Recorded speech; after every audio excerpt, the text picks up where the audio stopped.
Okay. I don't know if this will come in, but here...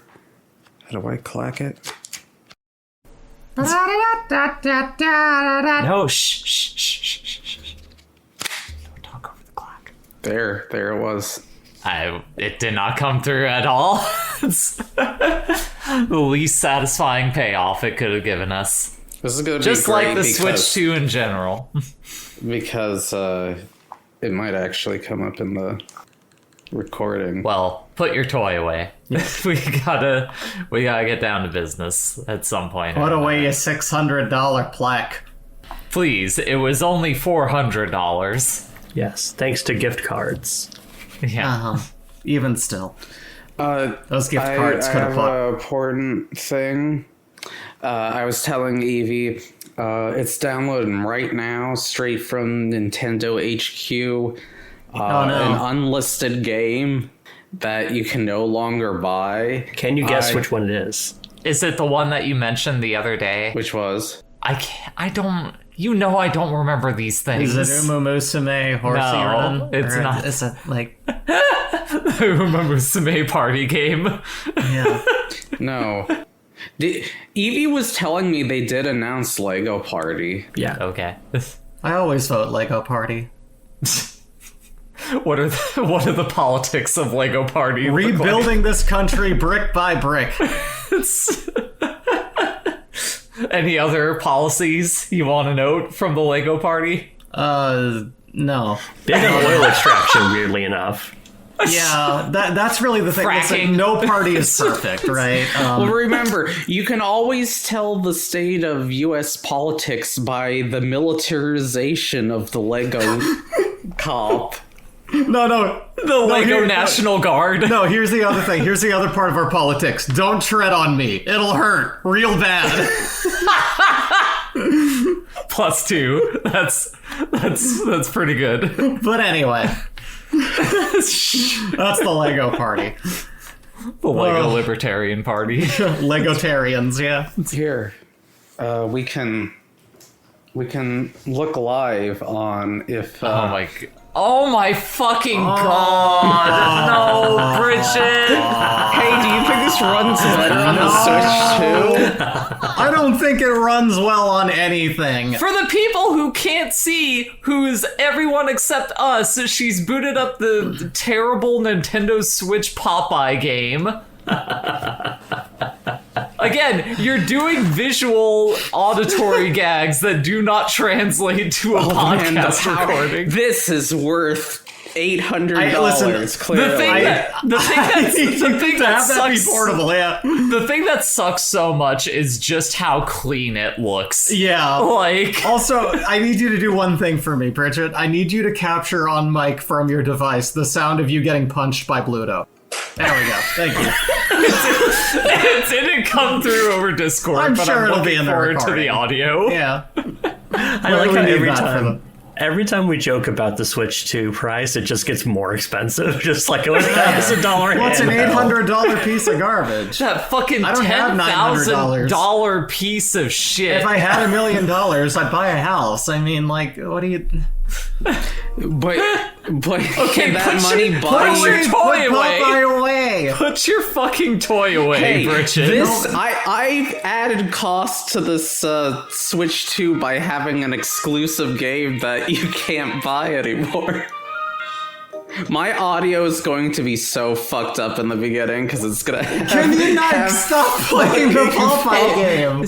Make like everyone else in the world and stop playing that. Don't play that game. Put the fucking Popeye game. If I were next to you, I would snatch the Switch 2 from your hands and go lock it in a drawer right now. Like, I feel like I have to be the mother and be like, put that away. We have company. It's fun to it's fun to imagine like the virtual game card for Popeye. Yeah. Oh my Extensive god. Nintendo DRM to make sure that no one can play Popeye without being allowed to. Also, I feel like the fact of the matter is by having downloaded that Popeye game onto your Switch, you have actually decreased the value of it. You now officially have the cheapest Switch 2 on the market. Yeah. Dear God. Okay, Wow. let's go ahead and clap. Judging from the audio spikes, maybe the thwack was at least captured on my side. So you.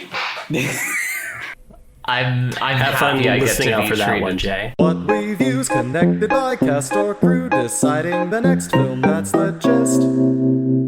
Put it on the list. Yeah. I'm sure it will come through just clear, just like my audio is now that I'm recording on the correct microphone. I cannot tell you how torturous it was editing the last episode and just having the constant reminder that I was using the wrong fucking microphone in audition. Just days Like, working through your mistake, hitting you right in the face. just- And like, yeah. It's like trying to go to bed, trying to sleep on a bed of needles. Like it's just I can hear the sucks. voices. They suck.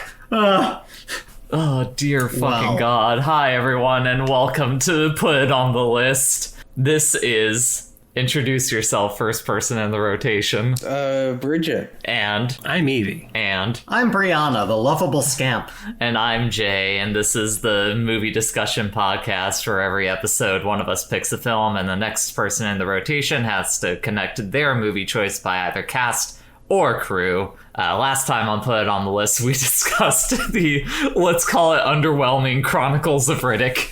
And, Bree, you decided to take us even further back in time to a timestamp in history with Beavis and Butthead Do America. Indeed, I did. Like, I cannot wait to crack one of into the this, most Jim. one of the most quintessentially 90s things that you could watch. It was definitely a right part of my there. upbringing. It was a big cultural thing. However, before we get all into all that, I feel like this catching up segment is gonna be like dominated by me, Bridget, and Evie talking about Elden Ring Night Rain. So hey Bree, what have you been up to before we hop into all that? Just art commissions up the wazoo, having a great time with that. That's about it. Just kind of focusing on creative endeavors, drawing things. Someone kind of vouched for me on Newgrounds art portal as being a viable and good artist, so I'm now on their, main searchable front Look at page you. stuff. So yeah, no, I'm moving up in the world. We're doing good. Congrats. Come full circle from watching dumb little animations on Newgrounds to being a featured artist on it. So look at me go. If only they could see me now. If only they could see me now, drawing my OC competently with fancy hair texture and large Tech Guns. 9s in her hands. I love her. I love Breezy. Anyway, Okay, but that's all really. that's it, really. For sure. Still waiting for VGen to hit my verification. I qualify, it just it takes some time. But that's about it. Evie, what have you been up to aside from Night Rain? Still been trying to get a job. That seems like it's going well. Maybe by the next recording I'll have conclusively good news about it. Here's hoping. For all we know, in October, we could all be recording in the same space. That'd be awesome. All fighting for the mic. Insane. Otherwise, I've been devouring Blueprints. That game's good. How is Blueprints? It's cool. I was skeptical about it kind of going in, but it's fully won me over in terms of being like a puzzle game that has this like roguelike kind of DNA inside of it. Because, yeah, that's the weird thing with the mechanic of it is, like, you're trying to, like, traverse this house and solve puzzles around it, but you're, like, limited by the number of steps you can take. Is that it? Yeah, and also the house is like randomly drafted by you every day. So every time you open a door into a new room in the house, you have to pick what the next room is going to be. And so you're trying to make sure that like you don't accidentally like close yourself off by like, drafting a door into a wall or something like that. But you're also solve puzzles within the rooms, and like there are particular rooms that you need to have in particular places to solve like larger puzzles within like the mystery of the game. Like it's very cool. Something that I've been wanting, because I've basically been trying to like look at that game as little as possible. How House of Leaves coded is that game? Pretty House of Leaves coded, because like it is just like every time you go into this fucking house, like you don't know how big it's gonna be. Like you don't know if it's like gonna be like all 45, like, because like the house is always arranged, it's constricted to like this 9x5 grid, so like there's 45 rooms that you're moving into. But like, depending on how the drafting works out, it could be like, I don't know, there could be like 20 rooms and the rest of the house is just empty. And eventually, like, you start getting in, like you start having to contend with other parts of like the estate grounds that you're on. It doesn't have like the abject like horror element of House of Leaves, but like you are definitely in a space that is weird. It's got the non-liminal, or the liminal, non-Euclidean, liminal space, yeah, non-Euclidean element to it. Okay, neat. I can't wait to eventually play that game once I'm done playing 100 Line, because I'm still playing 100 Line. I've, at least since the last time we recorded, hit the point where that game, like, it's crazy that 100 Line basically has a 40-hour long tutorial for it. And also the fact of the matter is that, like, once you beat that tutorial, you gain the ability to skip battles that are more or less the same as like ones you've done before. So it turns from like a like tactics tower defense game to basically it just becomes a visual novel, more or less. Like it weirdly scales down from where it starts, despite it mostly starting with the tutorial. It's very fucked up in its structure that way. A real Final Fantasy 13. Sure, I'll take your word on that. Final Fantasy 13 famously has an extraordinarily long tutorial to get the combat system up. I see. Gotcha. Really, the only thing I have to report on with that game is I feel like it's probably I can't speak to it probably as well as Brie could, since you have now officially played more Uchikoshi games than I have, but I feel like it's probably the most well-realized version of what that guy is always trying to do with stories, the way that he plays with like multiple timelines and like branching points and stuff like that, where like oftentimes in those games, like it's a mystery. So, you know, each timeline that you go down is supposed to be revealing more and more of the game that you are playing through, like peeling back layers until you finally get to the core and you get a full picture of everything. However, at the very least, when I played VLR, Virtue's Last Reward is the only one of his games that I've personally played. The issue that I ran into is character consistency, because that's the biggest challenge of like branching timelines, is you need to have different things happen. However, like to make it interesting, you usually have to like fuck with the characters so much that they essentially become like different characters from where they originally start out. And that was what I butted my head with against a lot in Virtue's Last Reward. At the very least, each separate timeline that I have been going down in 100 Line, the characters all feel consistent enough, and each story that you are going down in that game is different enough that anytime you're starting to get like bored with one flavor of game, you could be like, I need to get out of this path and do something else. And I will say, getting to watch you, like, as I love the iSomnium Files games, and getting to watch you having played through all of the Danganronpa games, it is interesting. I can see how both of their influences on games are, like, making this perfect chaos child here. Like, it's... Yeah. They had something magical here, and it is a really fascinating game, even just on that merit of seeing the way that they're both contributing to this. It's also kind of neat to see those designs, those character designs, in the kind of three-dimensional, like, you know, rendered moving around bits that you would see in like the Somnium Files games with like those characters. Like getting to see them in motion in 3D, kind of cool. Kind of like that. You get a little bit of that with whatchamacallit, Master Detective Raincoat game. I that was like the Kodaka game that he did a couple of years ago that basically like just fell off the map that no one besides like me played. I will say I forgot completely about it until you brought it up. So You forgot about Ultra Despair Girls. They had those designs in 3D a long time ago. The black sheep of the Danganronpa family, The scene truly. where the one character is pelted by pie, so it looks like he's being came all over. Bukakid. Bukakid. But yeah, 100 line. The fact that I've been playing it for 80 hours. I'm still in on it, and I more or less still don't feel like I'm close to the ending of that game, but I'm still engaged. I think speaks to the quality of that game. A little bit more to go, Jay, and you will beat the time it took me to get through that FF7 sequel. Oh, right. I forgot. You played that game for like 100 hours. Yeah. Aside from Night Rain, Bridget, have you been up to anything lately?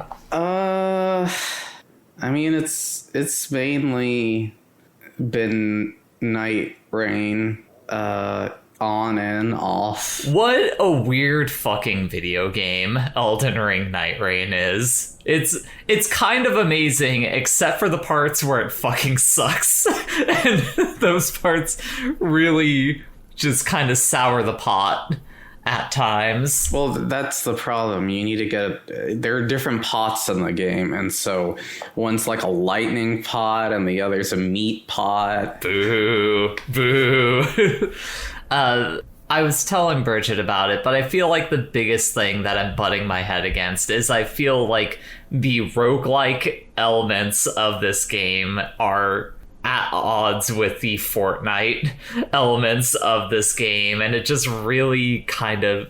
And then those are also at odds with the, like, Souls part of this game in such a weird way that, like, when it clicks, it's fucking great, but like the times outside of that you're just like, I kind of hate this. Or at the very least I don't hate it, but I get deeply frustrated with it in a different way than like every other Souls game I've ever played. I don't. It's weird because it feels like a like an Elden Ring version of Risk of Rain 2, a game that I've been playing a whole lot of over the past year, and that it is just like, it feels very similar in like the sense of everyone's like trying to like run around and like build themselves up and get power. It kind of feels a little bit more like that than like even like a Fortnite does. It feels like a Fortnite, even though it does have like that battle royale stuff in it. But like the way it is, like it is just fully like PvE, and the way that stuff like scales against you as like the days go on, like it just reminds me a whole lot of that game. Yeah, like the Fortnite aspect is really just the ring more than anything. Yeah, I mean that's definitely true. I mean, I think also like the way that like the items that you get, like that's also very Fortnite-y, I would say. Yeah, but like I think the way that the other thing that makes it feel like Risk of Rain is like the way that you feel like you are playing like particular characters that like you are heavily incentivized to build them in a certain way, or like you're like when you play as the Executor, you are looking for katanas, like and like, you know, Iron Eye's looking for bows, and like, you know, every character has like their own like weapon that they really want. Except the game barely has any fucking katanas.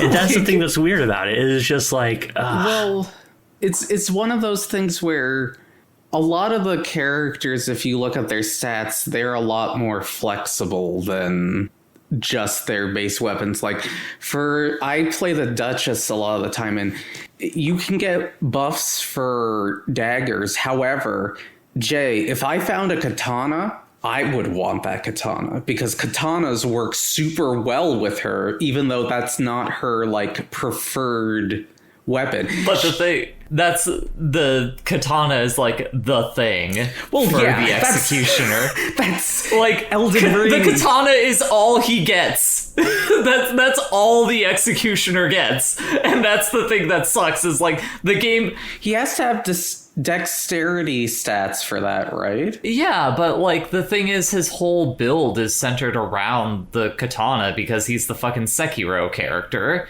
Like he is built on those like deflect things. So like ideally, you're looking for katanas.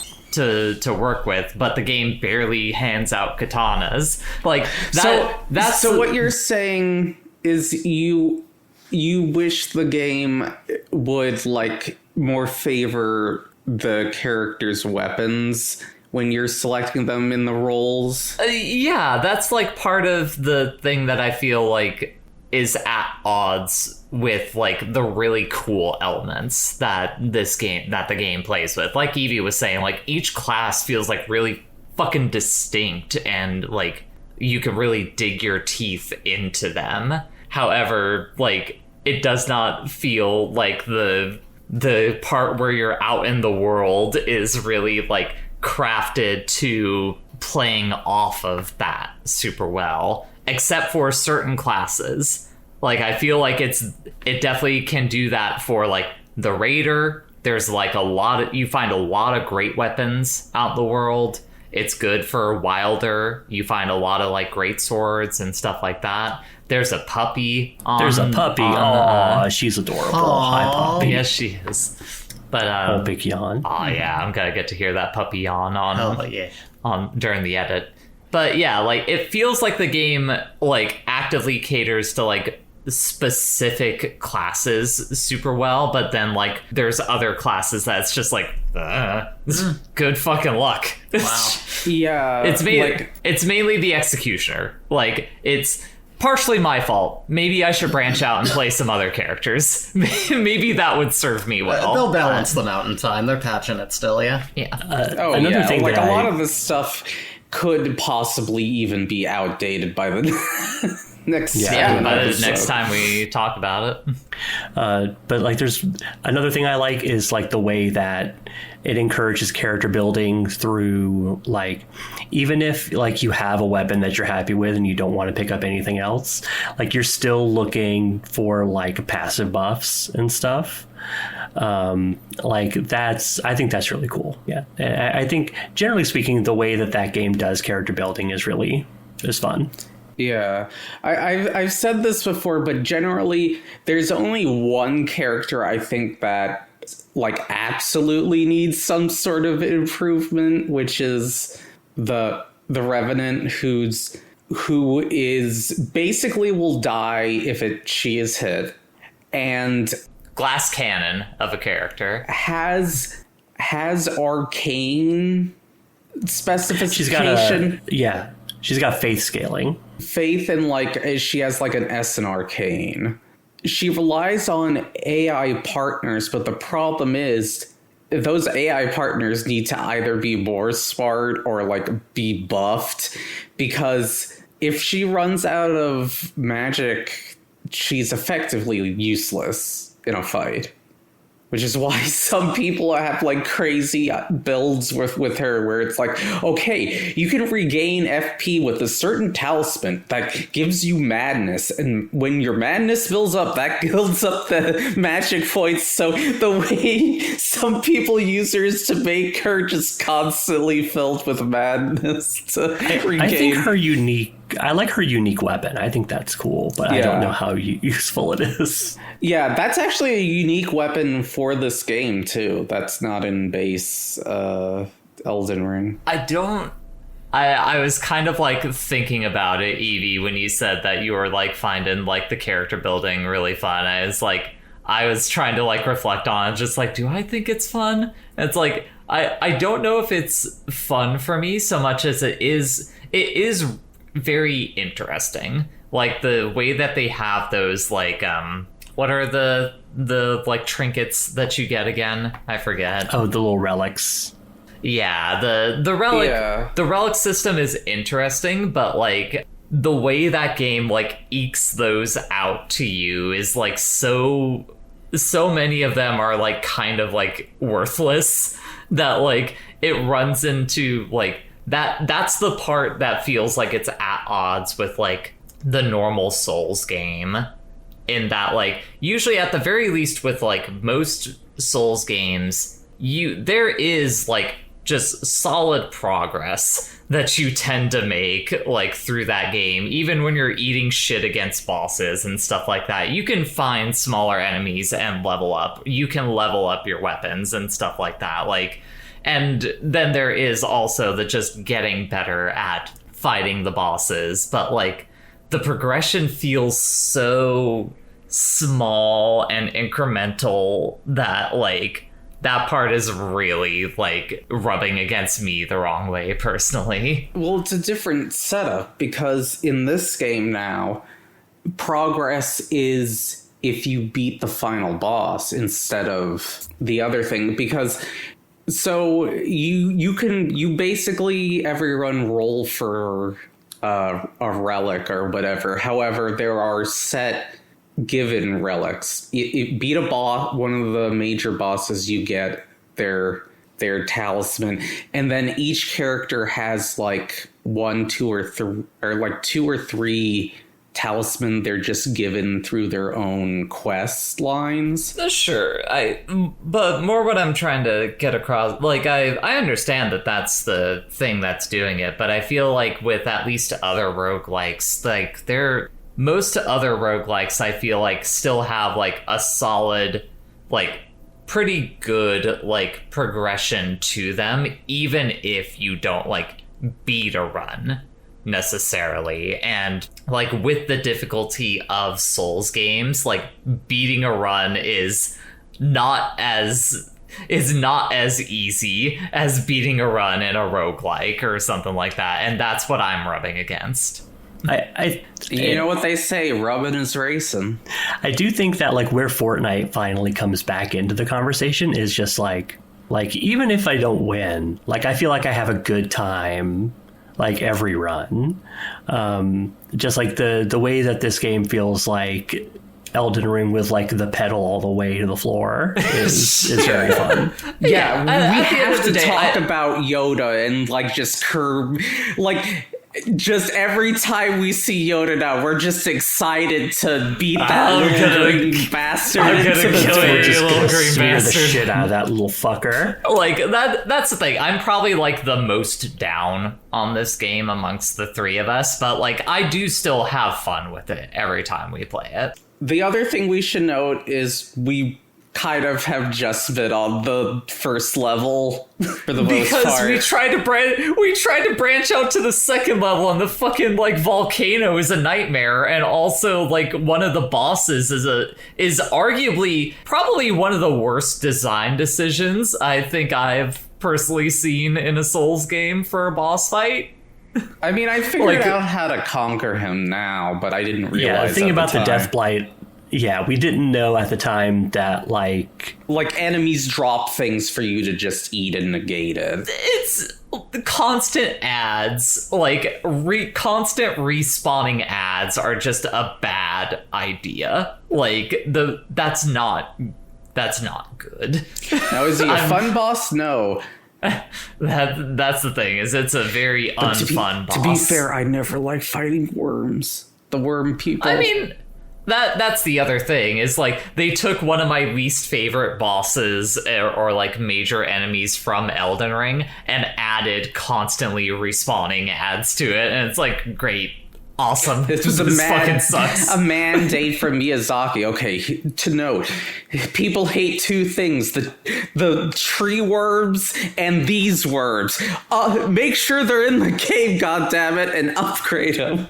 Yes, Evie, you look like you had a thing. I was about to say, like, Miyazaki was like, if we can't have a swamp in this game, we're going to put this thing in instead, but there is a swamp in this game. So, yeah. I was just about to chime in and say, don't worry, we just haven't gotten to it yet. So I don't know what the others are, but so far I have seen the volcano. There's an ice mountain that spawned one time.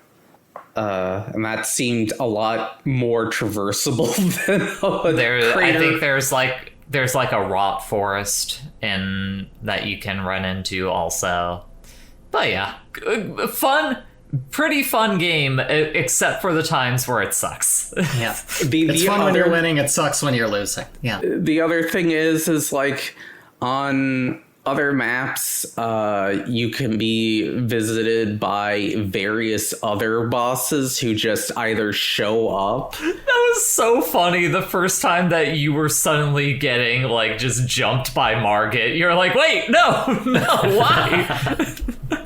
And it was specifically after you had like gone off and done the thing you normally do, where you just randomly run off in a direction away from us. And we're like, there's nothing we can do to help you. God be with you. I'm sorry. God be with you. I am being stalked by the fell omen. The fell omen. Oh, man. There's also... He's catching up. Oh, no. He's using his...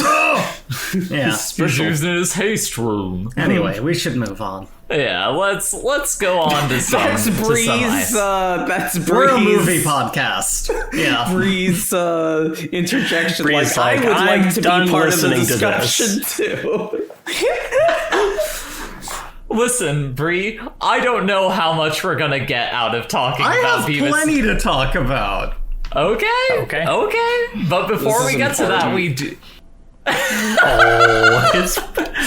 Listeners, it is a dog sitting in a big leather chair, leaning over the edge of With one her, of like, the arms. Yeah, peering outside. Yeah, Demure. peering outside, neighborhood watch, and now she's like ended her watch and is just like curled Lying up down on sideways in a way that looks Yeah, painful lying to does, the back. it does not look comfortable, but yeah. dogs are weird like that. Yeah, They dogs sure have are. weird skeleton. Okay. Icebreaker questions. Yes. You can send us icebreaker questions at putontheList.neocities.org. You can send us emails at wifecitygaming@gmail.com. Hell yeah. You can follow us anywhere major podcasts are sold. Wife City Productions on youtube.com. putontheList.bsky.social. That's the one. Is the place where you can send us icebreaker questions. Owen sent us an icebreaker question asking, are you recording on the correct microphone? We made sure of it. Yes, I am. Evie, are you recording on the correct microphone? I am. Bridget, are you recording on the correct microphone? Yeah, it's not connected to my Switch 2. Fantastic. I'm Or glad my to hear. PS5 controller. I see. Thank you for the reminder, Alan. Owen also asks, what's your favorite Pokemon? Oh, that's easy. Togepi. It's been Really? It's been it since the start of Togepi's inception. That's genuinely your answer is Togepi? Yes. What about Togepi strikes you? It's a cute egg. All right. Did you know Togepi is known as the egg Pokemon? Yes, I did. I was. What aware about of that. Executor? That's one. Yeah. Yeah. Or Or I can't remember the yeah, other the other ones. egg ones. You know, the notable ones. For me, I think it's probably either Mew or Bulbasaur. Bulbasaur. I like plants, Okay. and he's a cute little guy. Okay. For sure. Yeah. Evie. Remember when Mew was on Barnes and Noble's Twitter account saying of Pokemon No. and men and showed a picture of Mew voring somebody? No, but I did have a Mew plushie with moving eyes that like made noises because I was a very trans child. For sure. It was cute. Evie. How about you? I like the Abra evolutionary line. I think Abra's cute, and Kadabra and Alakazam are cool. Haunter is my number one favorite Pokemon ever. I love that guy. Nice. He's hilarious. And I don't know. I like a lot of Pokemon. I think He's good at licking. They make cute ones. He sure is good at licking. Oh yeah. My number one with the bullet is Umbreon. Like, it's a very simple design, but like I've always just dug the sleek look of that one for Fair. me. Arcanine. Big fluffy. Yeah, big fluffy dog. Yeah. Like, what's not to love about a big fluffy dog? Jay, wait. I think I've told you this before, but is that why you're into me? Because you're a big fluffy dog? No. I've cosplayed Umbreon at MegaCon at least once or twice. And we don't have pictures I think she sent me photos of that. That's not the reason why. There are actual reasons besides the fact that you've cosplayed Umbreon. I can't figure out why also, she likes me either. I don't want to date Umbreon. I think it's a cute Pokemon. Umbreon would be cool to get a beer with, but I don't want a long-standing relationship. That's what I'm saying. You're cute in a different way. You're cute in a my girlfriend way versus cute in a like that's a cool pet that I would like to own. You got to remember, I'm the porn artist / monster fucker here, so like I'm the one who Well noted that you've done a Pokemon Smasher Pass. And I'm gonna do another one. I got up for it. Now moving on to questions more like related or tangentially related to our topic today. Owen also asks, are you interested in that upcoming King of the Hill reboot? I'm mildly curious, but mostly because from the promo video, I think Bill died of COVID and I need to be sure. So I'm going to say no. I am someone who's been staunchly against reboots because it's one of those things where it's like for diminishing returns, you wring something out that's already ended. Like, especially when it's a property that's already ended, let it end. Things need to end. And I think that continuously going for it, like as someone who is very kind of 90s pilled and kind of like, I've got that in the early 2000s. I drag nostalgia with me super hard, but I don't want to watch it get wrung out and die. I don't want to watch the cow get so milked that it turns into jerky. I just, let a thing exist when it was and how it was. And that's kind of my view on it. I just kind of don't care. I generally agree with everything you said there. I would say amongst any thing that has ended and like been purported as getting a reboot, King of the Hill is maybe one of the few like ones that I would say like I guess I'm mildly curious in it also, just because that's a series that at least like there's like actual like character development that happens over the course of King of the Hill. I loved it for as a animated sitcom. Yeah. So like to see them build upon that is at least an interesting possibility. What do you think they're going to talk about in the modern problems of the world? Hey, Dad, I did 23andMe. Turns out I'm 180th African American. I'm gonna say it. This is the third time I've heard you do this bit. Why is it? I wanted to say it on recording. Not that word, but that joke.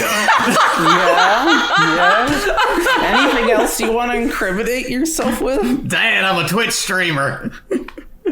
Oh my god, that's a radical right-wing leaning VTuber group you're joining, Bobby. Oh my god. It's okay, Dad, I'm anime. I can't be held responsible for what I say. That internet ain't right, I'll tell you what. How about you two? Are either of you interested at all in that King of the Hill reboot? I mean, I probably won't watch it, but I'm sure people will link to anything that's actually funny in it. So... That's kind of the sad thing, is anything you don't want to engage with will be forcibly in its best moments put upon us in clips. So that... Well, you don't have to watch a society thing. Yeah, that's the thing, is it's not forcible if you don't engage with it. I can block the hashtags and stand by my... There you go. That's my own stupid little... That's how you deal with social media, is you block the things that you don't want to It's never too early to think and about that totally gets rid of them. How about you, Evie? I'm willing to check it out. Kelly Turnbull, who is a comic artist and animator, was out there saying that they directed the first episode and they directed they storyboarded the title sequence. That is fascinating. Especially oh, sorry, you're probably gonna say it. And apparently the work that when they were when they were looking out for that position, the work that the interviewers pointed to as as they were being particularly impressed by was a thinly veiled The Bouncer fanfic yaoi comic, which is just like, all right, okay. Yeah, that's cool. That points to there being a good team behind that they can recognize that kind of stuff. I think the thing that's interesting, or like the thing about it that like I'm interested to see more from it, because like it does feel like they have something to say with it, like or like it seems like something that they could easily like find things to talk about. And there's a lot of material there. Like Dale as a character is like such a like rich. There's such a rich text to pull from with Dale as a character in the modern age that we live in, where like apparently he actually went into politics, depending on according to the intro sequence. So it's like fuck. As I was saying, a rich character to explore in this day and age. And especially since like you look at the recent Beavis and Butthead stuff, where, you know, it does more, you know, Beavis and Butthead as you would expect, but also it's just like the older versions of those guys, where like Beavis is like acting as a caretaker for Butthead and all this kind of weird shit, where it's like, okay, like it seems like they're not just doing more of the same stuff, they're actually like playing with it. And I think there's potential there. I'm willing to hear it out. And then lastly, also one last thing, just something that lightly sold me on it is like the way that Peggy's character design differs from how she was in the previous series. Looks just like many Southern women that I know. So it's just like, oh yeah. That's I have 3 aunts that look like that. Wow. For sure. And lastly, from James, aka Battle Hork on Blue Sky, they comment saying, "Bits that live rent-free in your head. Mine is Butthead looks at a hot dog cooker in the convenience store and he's like, wieners. Reused animation from the first time he looked at it. They're still there."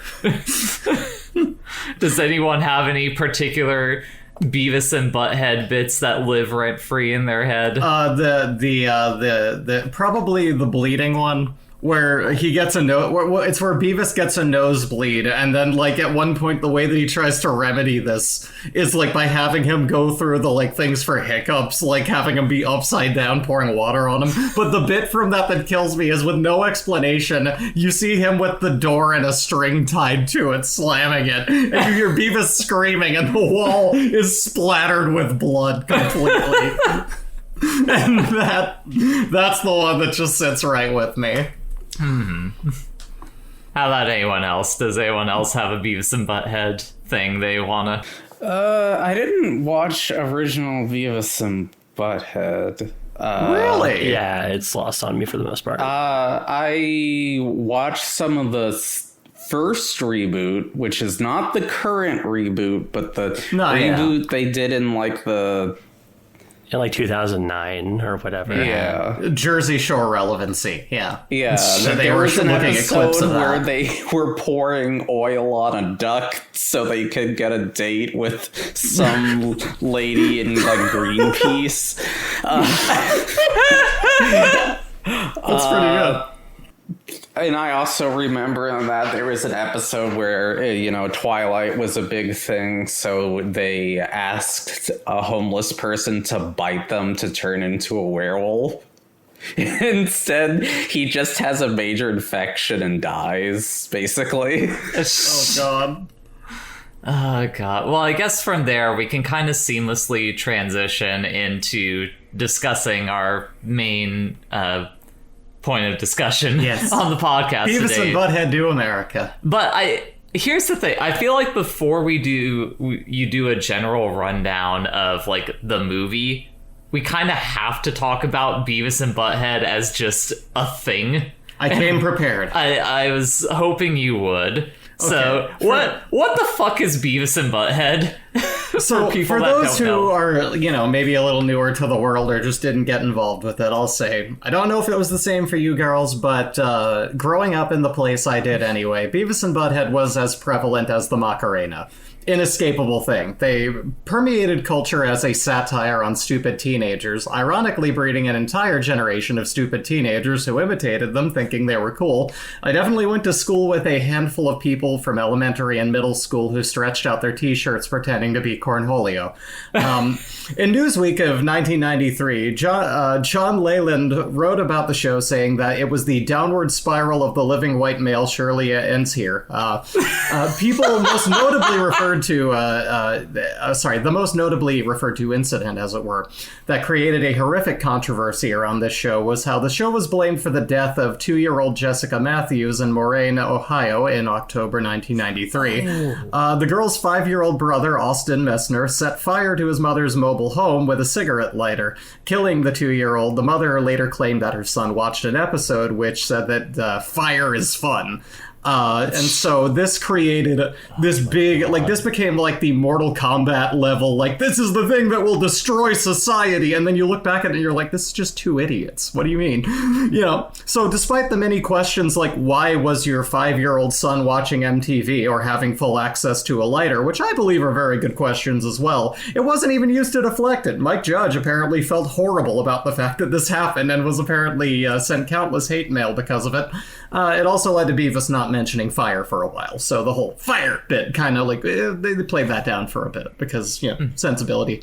Fire is cool. But yeah, that's, you still haven't talked about what Beavis and Butthead is. Beavis and Butthead is basically just two fucking idiots being stupid. Two dumb teenagers. It's like the animated two show. dumb teenagers. Let's Yes. start there. It's an animated show that aired on MTV in the 90s. Yes. I mean, I basically covered it. It's just Mike Judge. Mike Judge. Where basically two teenagers sit in front of a television just rotting their brains with music videos. Yes. And occasionally going out into the world and being stupid out there. Yes. And it's... I love this form of comedy. Just watching two people be insanely stupid to their own detriment is really funny. Especially watching them get hurt. But it's really funny watching them get hurt. Them getting hurt is arguably the best part of the movie. I feel like on that note, we also you kind of have to talk about the cultural dominance of MTV from the mid 2000s to mid aughts, because it was a major cultural driver at the time. Such it was a big deal. You talking about those, I had completely forgotten about that news story that you mentioned, but as soon as you started on, I was like, oh yeah, that was a fucking thing that happened, huh? Yeah.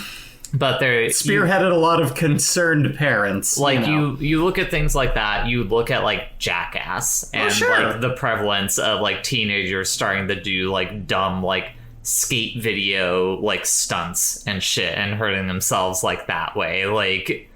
It's very the what was that documentary series, the collapse of Western civilization? Oh, yeah, the decline of Western civilization. Yeah, it's very MTV kind of was secretly making their own the decline of Western civilization part 4 with their cultural dominance throughout that period of time. Sure. It should just also be noted MTV at the time was in animation powerhouse. They had liquid television. It's so weird to consider. That was one of the funny things watching this movie is seeing that MTV productions Moon Man studio logo popping up in the beginning and being that just doesn't exist anymore. Yeah. They Inescapable at the time does not exist anymore. But yeah, you had Daria, you had Beavis and Butthead, you had Liquid Television. I loved Daria. Yeah, Aeon Flux was a problem. Aeon Flux, yeah. I mean, you look at like MTV2, and there's like that even like stretches out a bit further too. You have shit like Wonder Shows and like as like a countercultural product and the like. Of course, despite the fact that this all began with playing music videos as a TV station, they now MTV 1 and 2, I think, are entirely owned by Rob Dyrdek and are just there to play reruns of ridiculousness. Probably, but who knows? it's just, it used to be a place that played music, and it had all of these like, fascinating animations that were very culturally like prevalent at the time. Part of me wonders like where exactly Mike Judge sits on like his opinion on stuff like MTV, because I feel like the argument could be made that like of just how like nihilistic his view of like television is. Like when you consider Beavis and Butthead as characters, like it seems like he was at the very least at the time of that show's original inception, was way more down on that shit and was just like, this is terrible. This is actually like killing brain cells.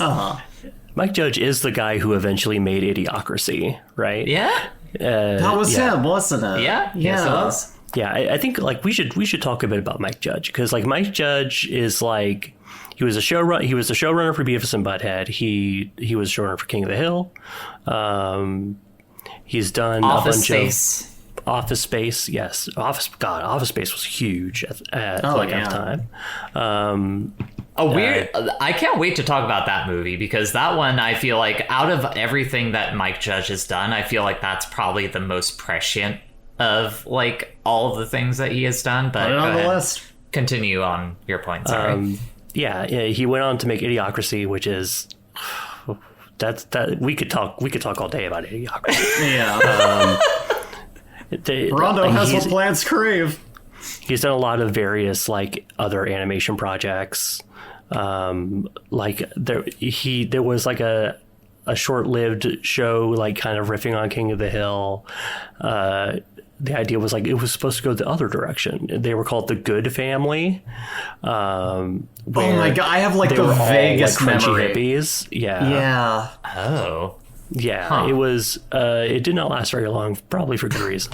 I never saw it. But yeah, he's someone who has like been present on various projects, like kind of.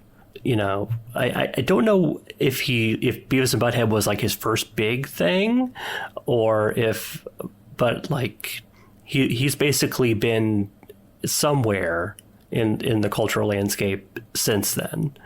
It's weird to consider like this is where he was at like 30 years ago. Yeah. Just a bunch of teenagers like laughing at signs that vaguely look like the word butt. Oh, yeah. Just like looking at a statue with boobs and just like gawking at it for like. It's also fun to literally look back trying at to scramble up at like lizards. Yeah. Just like it's also fun to look back. We were talking about it, how like their neighbor Mr. Anderson is just the precursor for Hank Hill. It's just Hank Hill. It's the same voice. It's like you could argue universe. You could argue not even alternate universe. One could argue that like he is probably that is where Hank Hill ends up. At the true end of like Hank Hill's like storyline, is he ends up as Mr. Anderson. Yeah, later in life. Yeah, but I guess with all that out of the way, we can finally talk about Beavis and Butthead Do America properly. So take us through a run through of the movie itself. Well, I'll give like the intro here. Essentially, Beavis and FYI, Butthead. the Do America means Beavis and Butthead are fucking America. Beavis and Butthead are thought to be criminals in a crime that they're too stupid to know they have been made a part of. They aren't even going to do said crime, as they misinterpreted the job of killing this guy's wife instead of having sex with her. Basically, the entire thing is, their TV went missing. They wake up to find, oh god, our TV's gone. They go looking for another TV to no avail, and they run into this guy at a motel while looking for a TV, and who's just like, oh, you must be the two guys I hired to do my wife. Yeah. Leading to them thinking, we're gonna get paid to do your wife? This is cool. It's all a comedy of errors. Yeah, like, and it's it leads all, them... like, It's all just like a thin, like, pretext to get Beavis and Butthead to travel the country and, like, be idiots in various places. Just accidentally Is sending Beavis them on a and tour bus Butthead- across the U.S. Is Beavis and Butthead just stupider Bill and Ted? Yeah. no, are they? Would you say that they're stupider? Like, Bill? it's kind of like riffing on that same idea of just like, oh, look at these two knuckleheads. I guess so. But like, Look, check it out, it's so great. yeah, like it's like if you had like a less generous, like it's Bill and Ted from a like considerably less generous lens. If you lobotomized Bill and Ted, you get Beavis and Butthead. Yes. If it's like 10 years later and like you hated them for whatever reason, like Beavis and Butthead is what you got. I hate to be this person that's like dissecting like jokes and the humor of it, but like we kind of have to talk about like what is the comedic appeal of Beavis and Butthead a little bit, because that's the thing that makes like the best moments of this movie so fucking funny, which like maybe this is just my read of Beavis and Butthead, and you can correct me if you think I'm wrong, Brie, but like I feel like the thing that people find funny about Beavis and Butthead is the juxtaposition of like these just absolute fucking like homunculus morons like against normal people. Like just normal fucking people. Like it's them being thrown into scenarios that are literally just normal scenarios. Like being in a convenience store or something like that, and like looking at the hot dogs on the roller, and you know, just instead of being like, oh, let me get one of them hot dogs, one of them is staring at it and saying, wieners. Yeah. It's just like, there's objectively nothing funny about this, but it's because this guy is such a fucking moron that he finds it funny that it becomes the absurdity funny. Of being somewhere, even from like a gas station to like a government building talking to people, where you're just saying the dumbest shit in the universe is so funny. So that's the thing that I argue makes this movie like work more so for me than normal Beavis and Butthead. For sure. Is the scale is blown so out of fucking proportion that like it forces you to find it funny. Like every time they're like just walking away from like a scene chuckling to themselves, and there's like a 50 car pile behind them on the freeway. That's crashing in the background, nuclear bombs going off. At least maiming or killing a bunch of people, because the one major continuity issue in this is several times their neighbors like camper and truck get destroyed and they're still driving it and it's still fine. But yeah, that is the thing that makes this movie work more for me than normal Beavis and Butthead, because like in the normal scenarios it's so fucking casual that like it doesn't do it for me. Like the anti-humor of it like just circles back around to not being funny as opposed to being funny. But this movie, it goes so far with it that it's like, okay, like them being on the airplane and getting into their shenanigans, like it's a very pre-9/11 movie. Seeing Butthead get flown to the back of the fucking plane and then immediately hit on the stewardess once he says Hey, baby, do you want to help me with my seatbelt again? As the plane like plummets to the ground. Like, because Beavis, apparently not understanding how a plane works, is screaming, "We're gonna die!" and ending up in the cockpit. Well, it's not that ends him up in the cockpit. It's him, like, just downing, like, fistfuls of caffeine pills. Taking every pill out of this woman's purse, who he refers to all her as candy. the slut. Because such an idiot that he hears her saying slots and they're going to Vegas. Thinks that she's saying sluts. However, she's so poor of hearing that she doesn't understand that he's saying sluts, so she thinks that he's still talking about slots.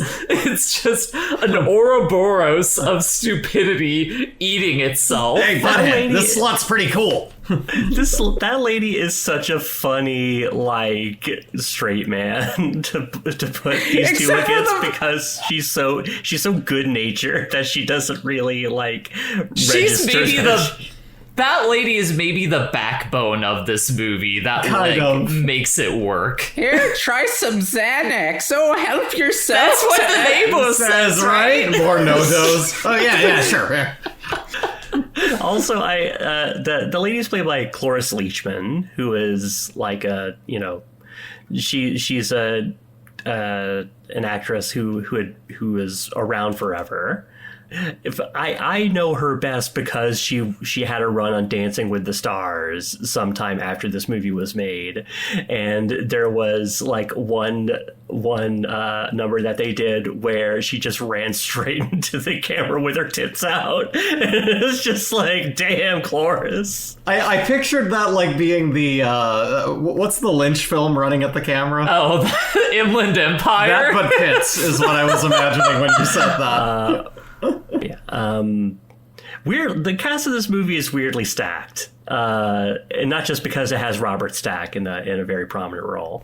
It has Bruce Willis and Demi Moore, which in and of itself is like a funny, like, kind of MTV tabloid, like, in-joke of the time, because they were like a big power couple of the 90s. Oh yeah, were those two, and getting divorced around this time, because like if you remember from a previous episode, Bruce getting divorced was what blew up him being in the island of Dr. Moreau. It's all fucking connected. It's all connected. The maps we put together while we work on this project. This is what makes this podcast so fun, is getting these weird through lines that we do in here. But no, yeah, like those two are in this movie. Greg Kinnear. Yeah, Greg Kinnear. Yeah, he plays like the toady of the Bork. main FBI guy, who is played by Robert Stack. You have essentially what is kind of like the prelude to those future versions of Beavis and Butthead that you see in the in the newer shows, and one of them is played by David Letterman. Uncredited by David Letterman. Yes. You have that. Richard Linklater is in this movie for some reason. I mean, I guess I can kind of understand why he is, because like probably around this time, it's like after the success of like Slackers, which is very much like that kind of MTV, like early 90s, like countercultural, like type of like piece of cinema. Like it's up there with something like a Clerks, sure, that you look at as being an example of like the indie wave of that era. But yeah, you have Richard Linklater in there. You have Toby Huss is in there. Toby Huss, but Toby Huss is also like he I don't know if this is his first appearance, but like he becomes a consistent like collaborator with Judge, because like he's on King of the Hill through its like run. And I think he's in Office Space and Idiocracy as well. I can't remember. Who is playing the guy who puts out the hit again? That's Bruce Willis. Bruce Willis, that was it. Yeah. Which good job, Bruce Willis. Yeah. He fucking disappears into his role as Muddy. Like, I did not recognize his voice. You would expect to just hear his voice, but it's like, no, he gave him a voice, gave him a life of his own. He did a good job. All that work. David Spade is uncredited in the movie. Oh yeah, just doing various voices. Yeah, Bruce Willis getting his practice in from Look Who's Talking for his voice acting roles. Where were we going from? I lost track in the plane talking about the old lady and how Beavis was just like eating everything inside of her purse. After all of this chaos, when they finally do land in Vegas, they just walk out, no problem. Also, no again, a pre-9/11 movie. No one's looking into these kids who have been, like, bouncing around the, like, restricted areas of the plane, screaming and causing chaos. They just walk up and they find the guy who's, you know, telling them, like, hey, you gotta meet this guy here to do this job. Except they can't read their fucking names. Yep. Well, I mean, it's probably, those two are probably illiterate. Yeah. Like, they are... Yeah, I feel like the core concept of Beavis and Butthead is just like, what if two dudes were as stupid as people generally thought the youth of the early 90s were? Yeah, because as much as the youth emulated it, I don't think most kids were that stupid. Yeah. But it is that kind of, like, you know, the world's falling apart and music is Satanism and kids are going crazy and stupid. Like, this is the loud Linda or whatever the hell you call that stereotype of old lady who's like, think about the children, thinks the youth is. Like, disconnected from it entirely. But yeah, they go to Vegas. They meet up with what's her name? Dallas. Dallas, that's it. Yeah, you got Muddy in Dallas. Meets up with Dallas. Dallas essentially catches on to the fact that, like, Muddy hired them to kill her, but they're too stupid to realize that's Like, what he was trying to do. She's, like, technically the one character who actually does see through them.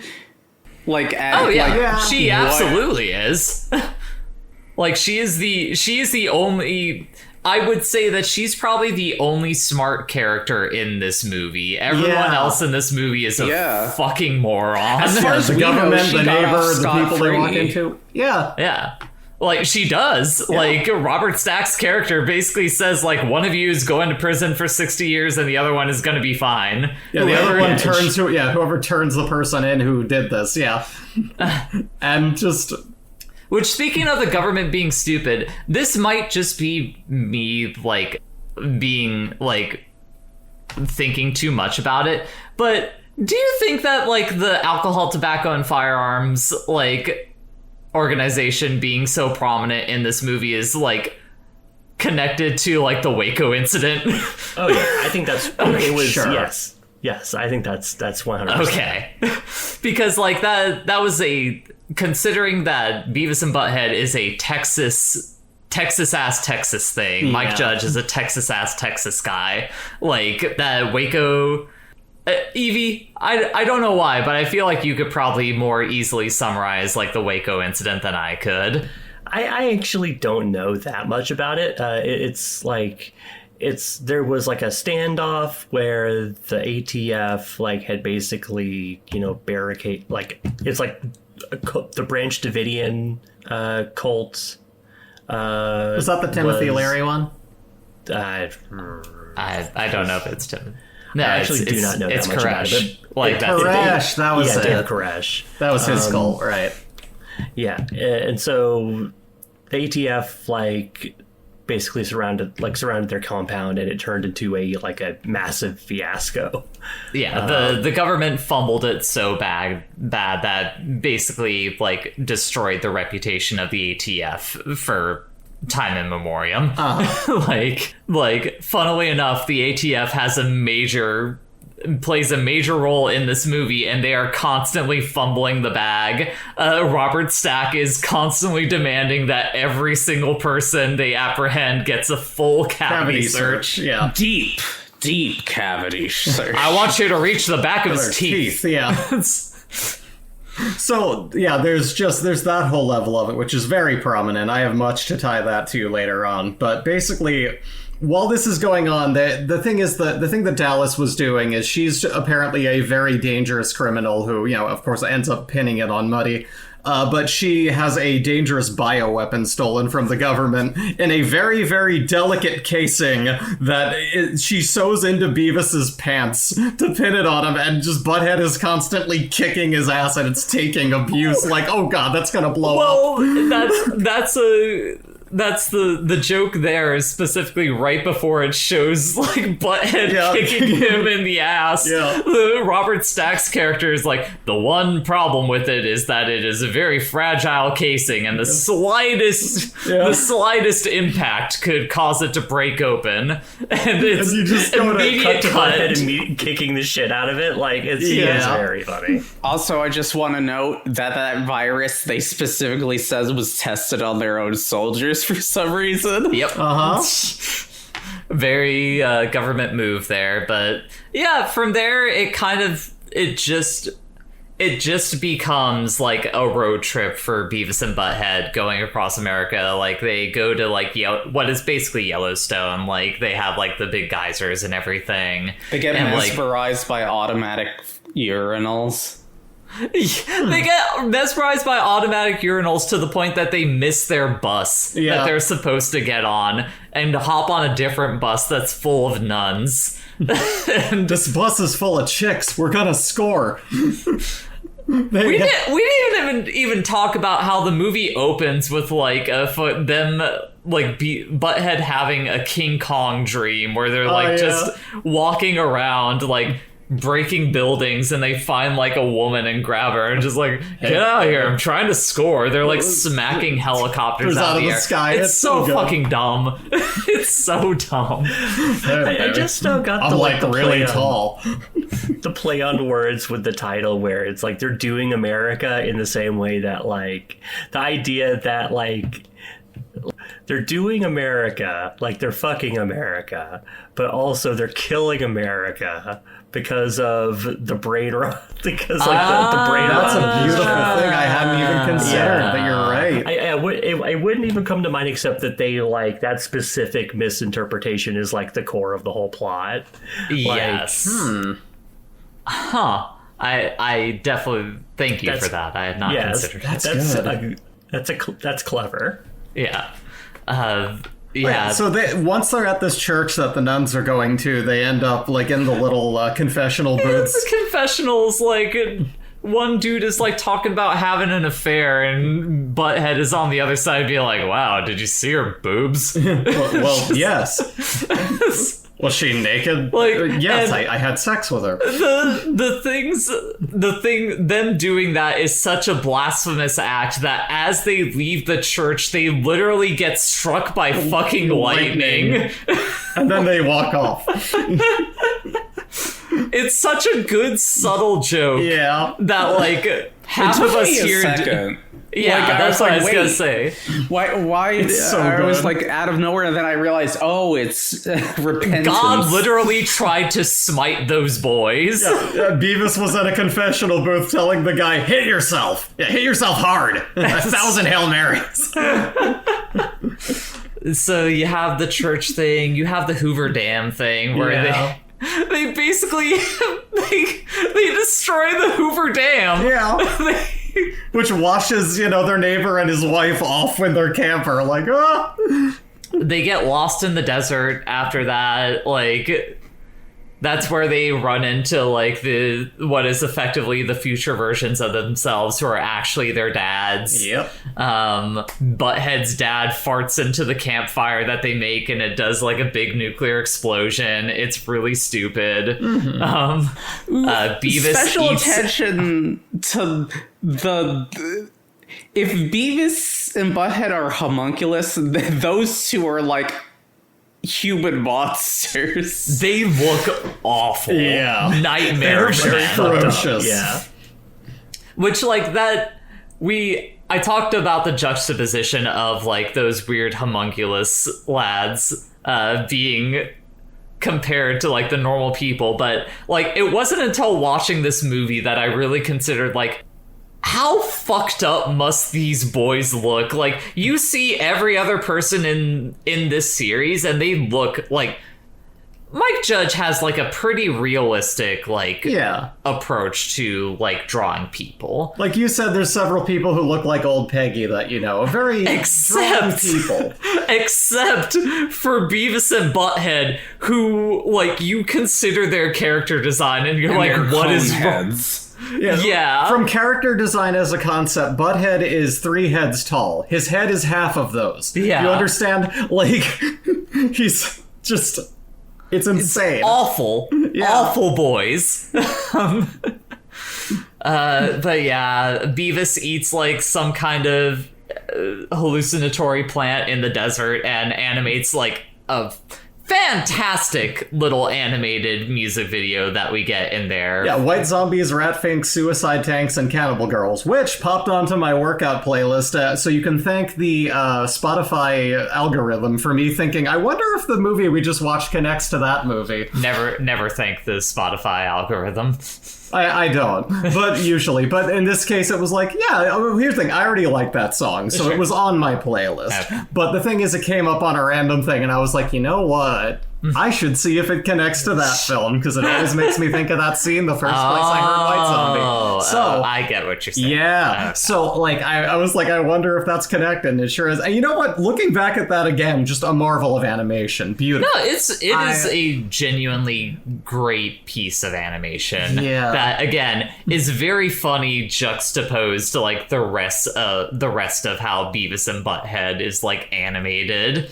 Which, like, it's... You know what's funny? Until you pointed it out, I never really connected that he probably ate peyote. I honestly always thought that was just due to their dehydration. They got fucked up. Oh, no. But yeah, no, that's... Because I thought they were both experiencing that in my head, but I'd never made that connection. That's exactly what happened. Okay.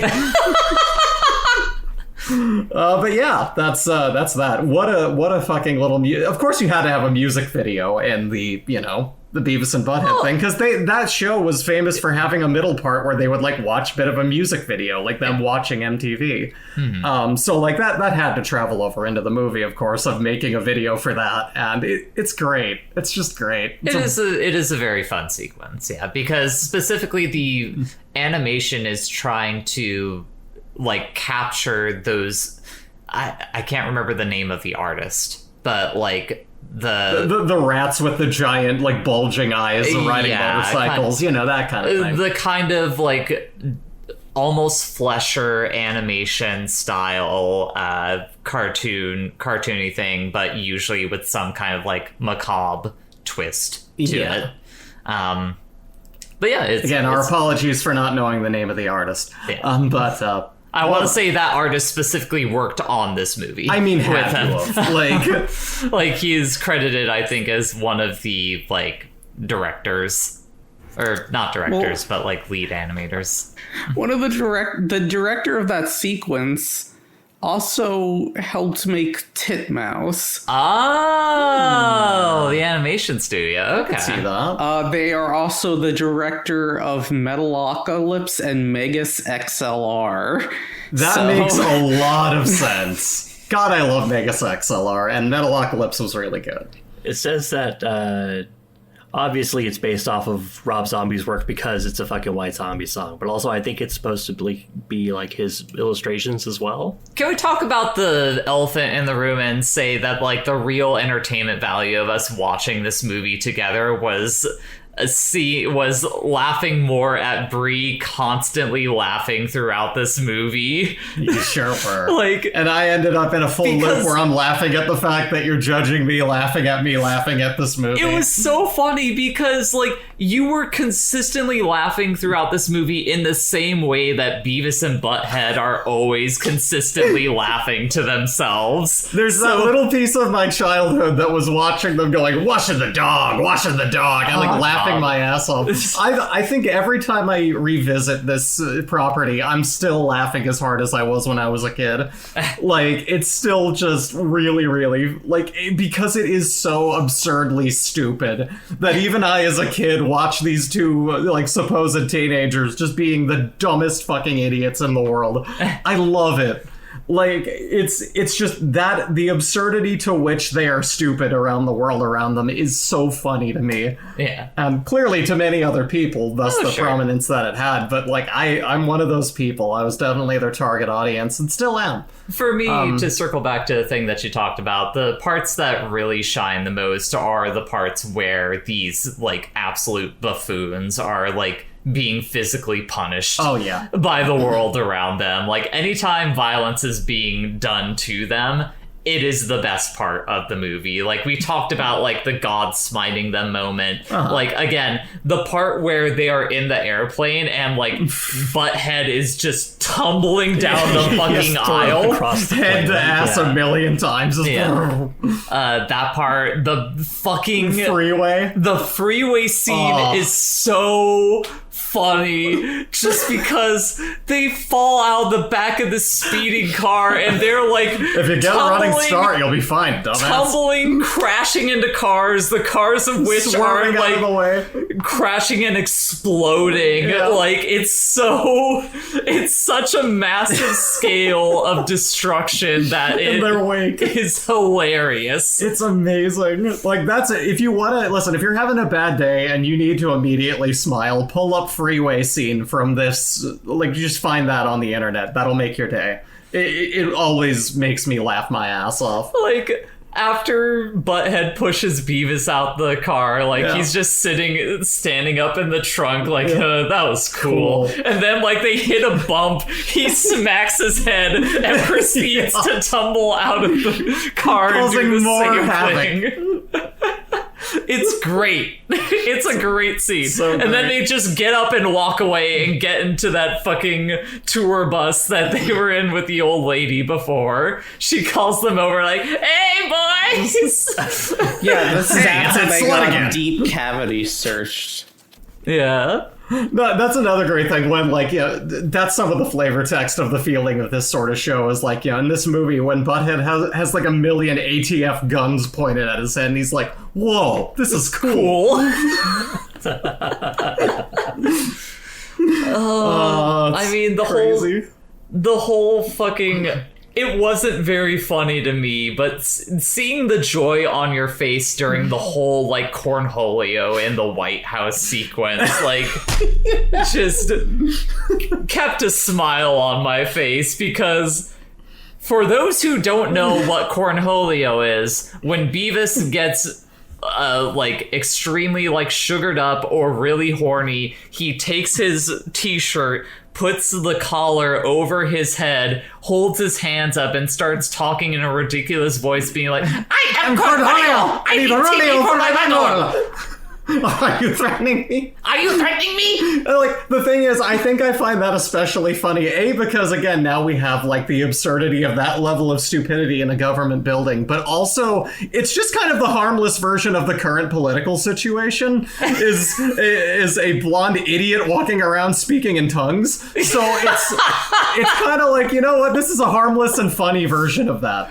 He literally gets on the phone to, like, the Pentagon, Yeah. and they, like, think that, like, the president is in danger, and they go into, like, DEFCON 4. It's important to note that because these of two have already been considered dangerous, like, terrorists by the government. Yes. So... But it's Oh my so God. dumb. Butthead, like, finds the president's daughter and gets thrown out the window. Yeah, because you he's have trying to hit braces on her. too. We do get animated Bill Clinton in this movie. Oh yeah, right at the end where they're hailed Makes as them heroes. honorary Put a pin in ATF that. agents, and they're just like, "Oh, cool, Cool, guns and tobacco. He's also like, "Yeah, it's pretty cool, huh?" Which, if that isn't making a political statement, I don't know what is. Oh, sure. You really kind of feel it. I don't even know what else there is. I don't have much else to say about the movie, I think. I've got a lot All to the gush on jokes here. about them whacking off in their neighbor's camper van is so funny. Oh yeah, they're Or like shed. a couple of spider monkeys. I'll tell you Yeah. what. I didn't know someone could whack it that much. Like, the part where, like, Beavis finally gets outside and he sees the camper, he sees the photo of Dallas, and he it just keeps cutting back and forth, and he, like, just goes into the thing, and you just hear him be like, like, Now what's going on in my camper? oh my god! Oh my god! Get out of here! Now I have to clean up This is after, like, originally they set out this adventure because their TV gets stolen, like, literally in front of them. Somehow they just didn't wake up when somebody broke into their house. It's important to mention that the way this ends is they come across it having fallen out and been abandoned for probably being a piece of shit by the people who had it anyway. Definitely being a piece of shit. You have like a clip with the guys that got this, that Beavis and Butthead got mistaken for, being who like, ended up being the ones who stole their TV. We need to steal from rich people. Yeah, like they don't steal shit, but then they find it. They're like, hey, we have our TV back. So it's like that beautiful. They get their happy ending. Yeah. Anyway, I have a lot to say about this film, if I may. I've got a few different thoughts here. These two stupid teenage lost causes are wrongfully labeled as dangerous terrorists by the US government, which is so busy tearing apart everyone else's freedoms in this film to find its bioweapon that they're too unorganized and dumb to even track down the two most stupid teenagers in America. One of the people who gets screwed by the government is our hippie teacher character, Mr. Van Driesen, who points out to the ATF after they storm and trash his classroom that there's a thing called due process, and they can't just abduct, cavity search, and imprison him. Being a wing of the American government, they do just that anyway. Free Van Driesen, goddammit. After illegally detaining a countless number of people and pinning the whole thing on a war veteran, the once thought terrorists but actual idiots who basically did nothing heroic are brought to the White House and made an honorary part of the ATF. This film not only perfectly encapsulates teenage stupidity in the 90s, but it also paints a perfect picture of the complete ineptitude and reckless actions of the US government to levels that I feel would be as obvious wouldn't be as obvious until today, really. This is more a true film about how stupid the American government is than Beavis and or Butthead. And that's kind of my general final thoughts on this. All right. A lot to say. Aside from final thoughts, does anyone else have like particular things they want to touch on in the movie? I just also want to... I did enjoy the ever escalating them trying to get a new TV and like just breaking each and every single one of them. Every TV they come in contact with is destroyed, usually at their hand. They try to steal the TV from their high school and they like get to the stairs like at the entrance and they accidentally push it down. The principal finds them and is just like, what are you doing? And they're like, that's your property. Like, and just leave. That TV is broken. It should be in the AV room. Yeah. Then they go to the fucking their neighbor's trailer and like find the TV in there, and they accidentally spill fucking. They accidentally spill soda on it. They get out of the trailer and Anderson walks up to them and is like, what are you boys doing in there? And his wife's like, they're here to fix the TV. He's like, it's not broken. And they're like, yeah, it is. Yeah, it is. Then they go to the hotel. Oh yeah, they get to the motel. They first run into their principal again, who is with a prostitute, like whipping his ass. Yeah. And they go, can we watch your TV? Get out of here! Beavis and Butthead! Oh, you're expelled! I love it. They go into Muddy's room and try to watch the TV in there, and he fucking shoots the TV, so they can't even watch that. And that leads to the whole setup of him thinking they're the two who came there to, like, set up killing his wife. It's a beautiful, just, like you said, errors. Comedy of errors, that's it. Yeah. Does anything else before final thoughts? She wants us to do him. With that much money, we can buy a new TV. Yeah. Beavis confirmed as bi-curious. Yeah. Why don't I have you do him instead? He's like, I don't know. It's a lot of money. I could buy a TV with that. Do you want $1 or Love $2? Wins. We can't get into that. But yeah, no, I mean, that's like, it's really good. I guess final thoughts then. Yeah. Bridget, what are your final thoughts on Beavis and Butthead Do America? This was a dumb, silly movie. One thing I will say is, like, besides that dream sequence, the animation's okay. It's not anything much to write home about. I think that's part of the joke that, like, Battlehork was saying earlier, where it's like being able to kind of a proto Adult Swim approach to like limited animation budget, where it's just really using the lack of money that they have to make that the joke. Who's brave enough to do the Aqua Teen Hunger Force movie? Like, what I imagine makes this even funnier of a film than it is, which I didn't get the privilege at the time of experiencing, was probably seeing this in a full, like, THX speaker theater on a giant screen. Putting that on that platform is probably funny in itself. Yeah. Evie, what are your final thoughts on Beavis and Butthead Do America? We should take a second to put it in conversation with another movie we watched recently, The Day the Earth Blew Up, which is a very good movie. But like the limited animation bit in that movie with Farmer Jim. Oh my god. Which, if you haven't seen the movie, that wouldn't mean anything to you. But like, but if you haven't, you should see it. It's good. You should see it. You should. Farmer see Jim it. is early in the movie, and also maybe the funniest thing in the movie, where it's just this farmer who adopts Porky Pig and Daffy Duck and is just like drawn just like pristinely drawn, like Ren and Stimpy-esque realistic shaded, like no animation. He's No clutch animation. cargo mouthed for He like has the a first clutch cargo mouth. He doesn't. And literally when he walks, like it's literally just like the cell of him, like just kind of being shuffled across the animation. And The Day the Earth Blew Up is a love letter to animation. You can tell, like, didn't you mention, Evie, it was like apparently written by the animators? We can't. Well, no, that was me.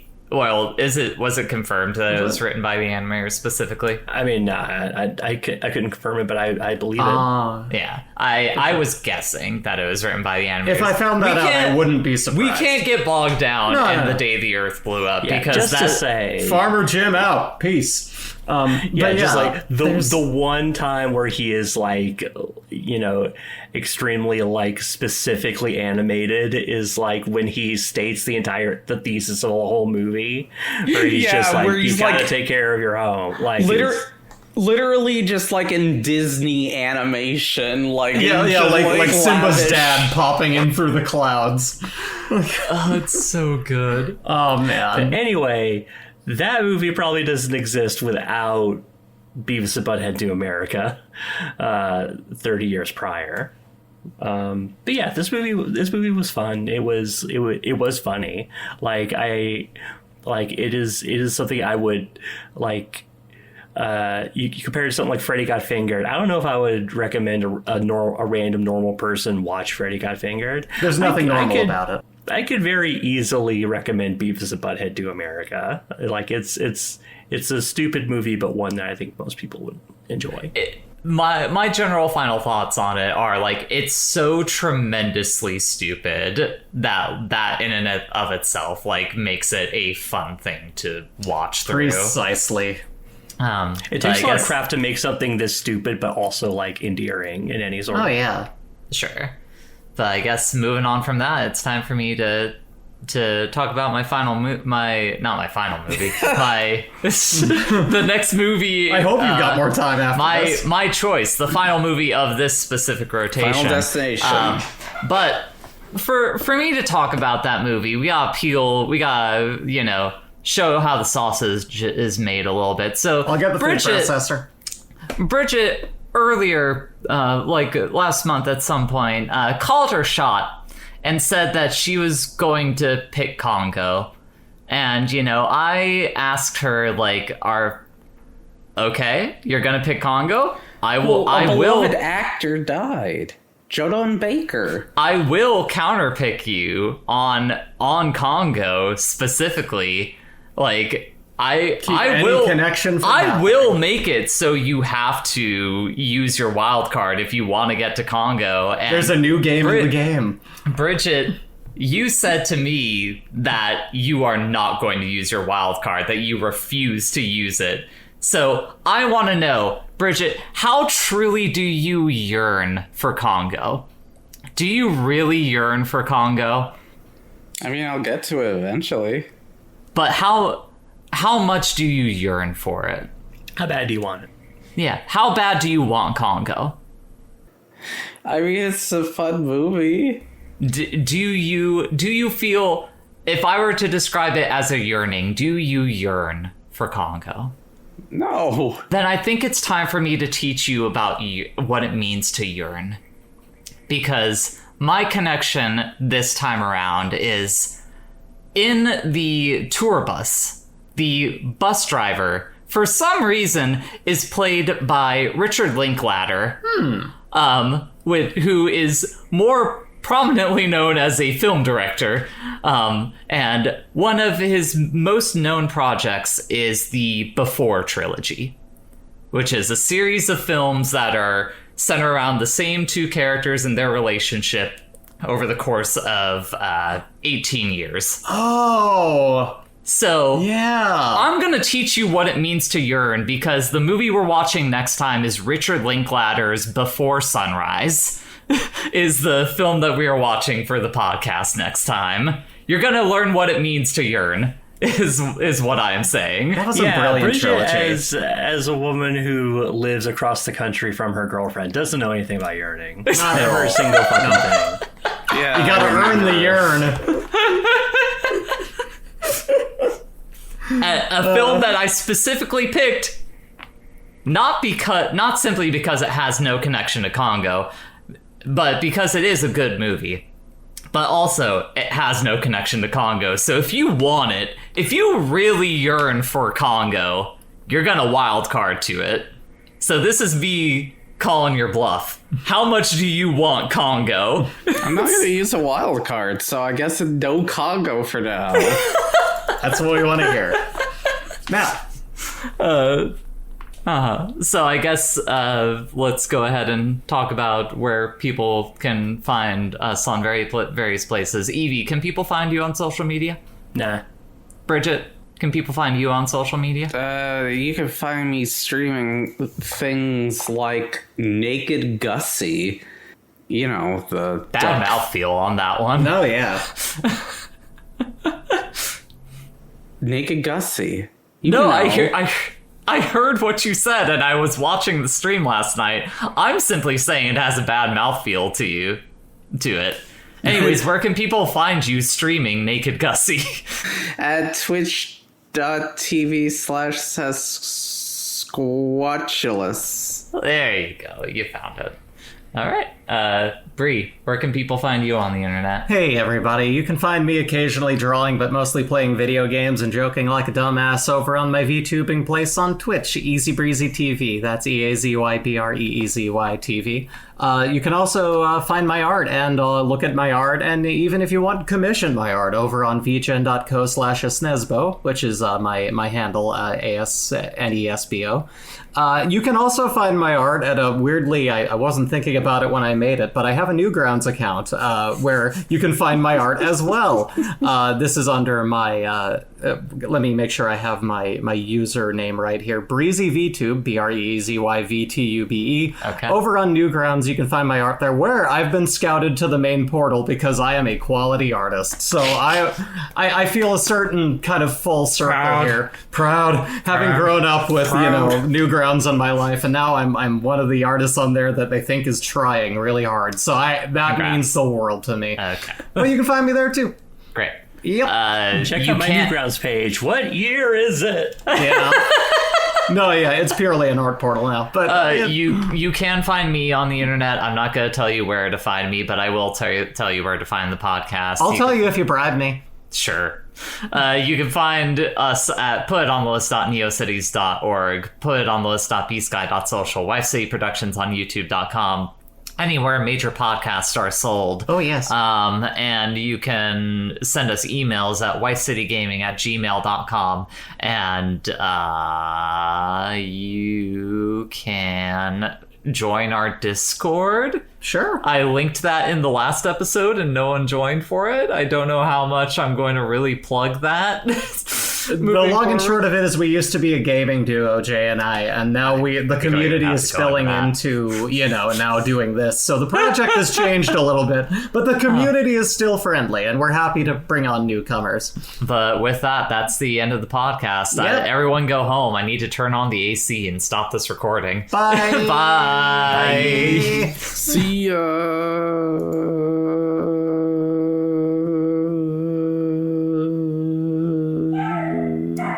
Oh, Penny, no. What reviews connected by cast or crew, deciding the next film, that's the gist. Put it on the list. I'm always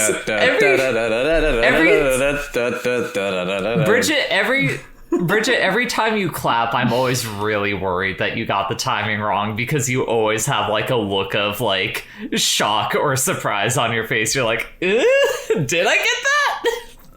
It's also quite adorable, the elation on your face of referencing how you've been playing one of the worst games in the universe. It's endearing, it is. But, is the Popeye game really even that bad? Yes. Fucking bad. It's pretty fucking bad. The game is unfinishable because eventually it like has a memory leak that causes it to crash. It's like literally slows don't have to play it down the anymore. game. Games have not come a long way since Pac-Man. If anything, if there's any argument against the idea of video games as art, it is that Popeye game. Yeah. Is that Popeye game that is delisted, so you either have had to own it or you have to emulate it, which I can't imagine that thing's emulatable. That thing's probably running on like Someone would have to do the work, and I don't think anyone would. That thing is running on fucking like tire fire and dreams or nightmares. I was worried. I was like, am I going to be able to download Popeye on the Switch too? Were you really worried about that? Yes. Why? Because there's nothing more better to get using the power of the Switch 2 to run Popeye more effectively. That's why you bought it at the end of the day. I want when I loaded up the game, the title screen loaded in like a web page, like a fucking web page from top to bottom. So I have high hopes for that. You were truly gaming in the Clinton years there. Yeah. Before we go further in this, I need to go pee. I'll be right back. The Eevee Minute. Oh, I don't have anything for the Eevee Minute. Okay, smash or pass, Mr. Mime. Pass. God. Yes. I'm not gonna fuck a clown. What about there's video evidence of you naming an island Clussy? What does that have to do with anything? That's just a naming convention. I didn't say I wanted to fuck the island. Can you imagine what this one-sided conversation sounds like to Jay in the other room? Yeah, no, I'm not into Clussy. That's not for me. It's just a Time joke. to play Popeye. No, put Popeye away. There will be no Popeye. I'm coming back. Put Popeye away. I'm coming back. I'm putting Put the your key back Popeye in and away. I'm coming back. Not on stream. What was that? Don't expose your Popeye on stream. I wasn't trying to expose myself. I was rearranging my junk. No, I being me. Oh, okay. Gotcha. Next up. All right, and moving on to questions more if that's really fucked up to refer to that as somebody's Popeye, I would never do that.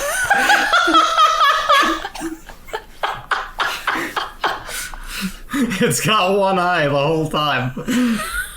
You can stick a pipe in it. Ah, no! I find it astounding whenever I'm sounding. I'm Popeye the dick in your pants. Sucks. Okay, now then. This is gonna make a great stinger. It is.